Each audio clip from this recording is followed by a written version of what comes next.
dans Constellation familiale. Explorer les liens invisibles, une série audio pour éveiller les consciences, libérer les mémoires et retrouver sa juste place. Je suis Nathalie, facilitatrice en transformation intérieure et en constellation familiale. À travers chaque épisode, je vous invite à un voyage sensible, accessible à tous, pour mieux comprendre les racines invisibles de nos vies, explorer ces liens qui nous habitent pour mieux les comprendre, les honorer et s'en libérer, afin d'entamer un chemin de réparation.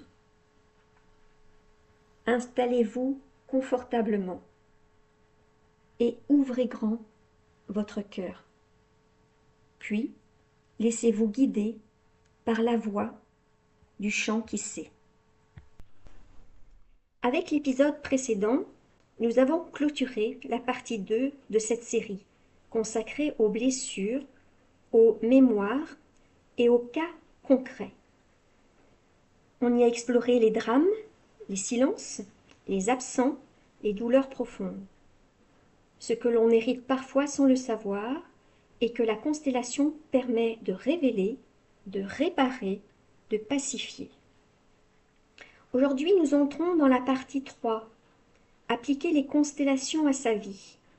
Il s'agit maintenant de relier cette pratique à nos expériences quotidiennes. L'amour, la parentalité, notre rapport au masculin, notre rapport au féminin, notre rapport à notre enfant intérieur et à tout ce qui fait de nous un être humain en lien. Et pour ouvrir cette nouvelle partie, il me semblait évident de commencer par le couple.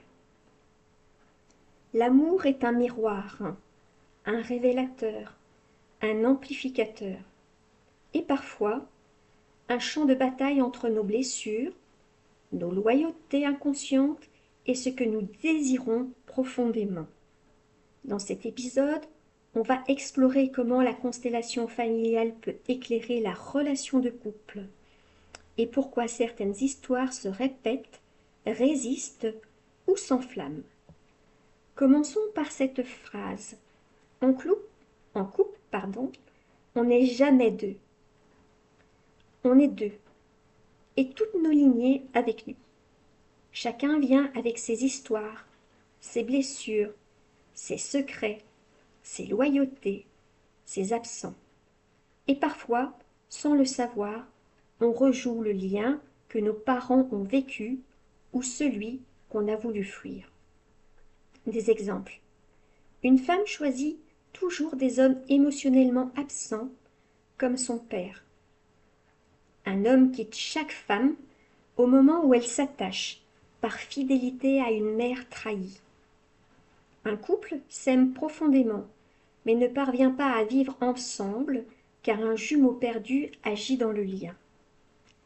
Ces schémas ne sont pas des fatalités, ce sont des histoires en attente de libération.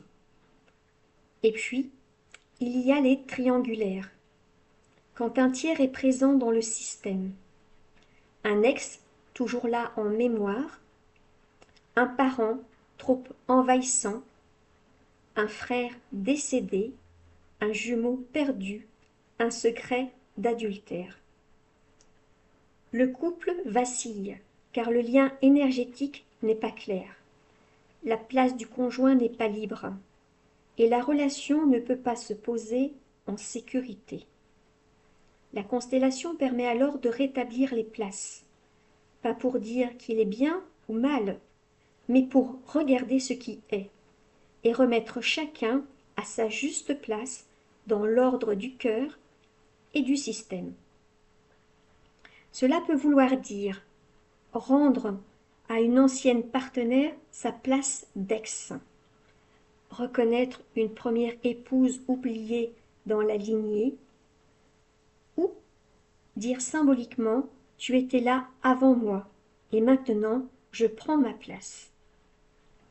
Et que dire des flammes jumelles, des liens d'âme profonds, des relations karmiques. Ces liens puissants, intenses, souvent déroutants, sont parfois des révélateurs de blessures anciennes ou des réactivations d'histoires non terminées. On y sent un amour immense, mais aussi une douleur inexplicable, une attente, une confusion, une impuissance.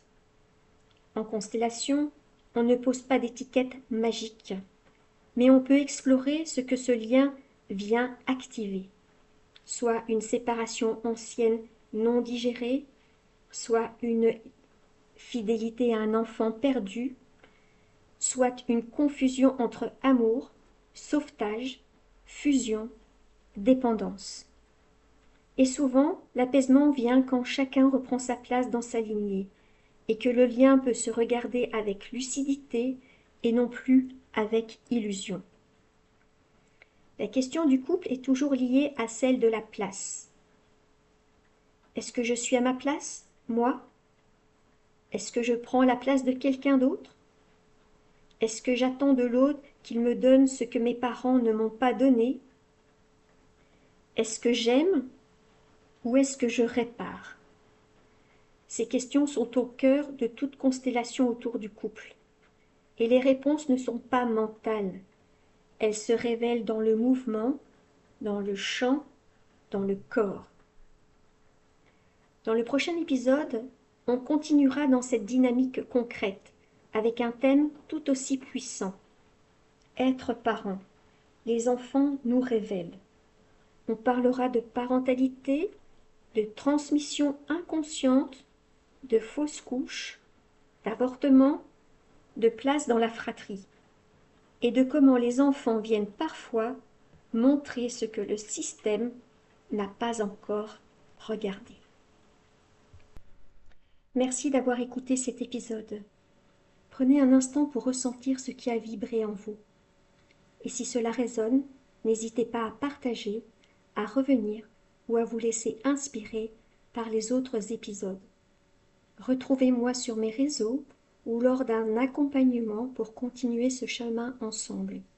À bientôt, et que le chant vous éclaire et vous rassemble.